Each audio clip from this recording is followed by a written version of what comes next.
I had to go to Walmart today and get some things. So I've got 5 pounds of potatoes. I got 5 pounds of ground beef chuck.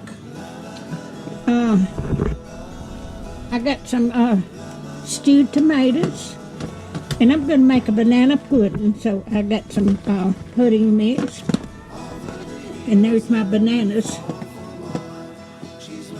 Okay, I got some more bologna, and I got my vanilla wafers, and I needed some more ketchup, needed some more milk, and I've got a recipe that uses shredded cheese, got eggs, and my grandson wanted some more cookies, and I got hamburger buns, and I got some more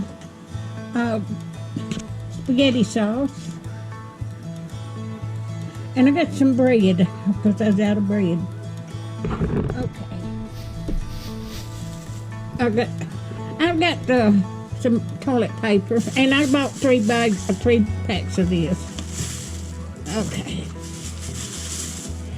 I had 3 things I didn't get out of there, and I've got a video recipe for buttermilk, and I bought some more butter, and I've got a video that a recipe that I've got to use heavy whipping cream too. That goes in my banana pudding too. All right. If y'all like my video, just like, share, and subscribe, and hit that little bell when you want to be notified when I got another video coming out. And thank y'all so much for watching. I got a few things today. All right. Y'all if you want to be notified when I got another video, just like, share, and subscribe. And thank you so much for watching. And y'all have a wonderful week.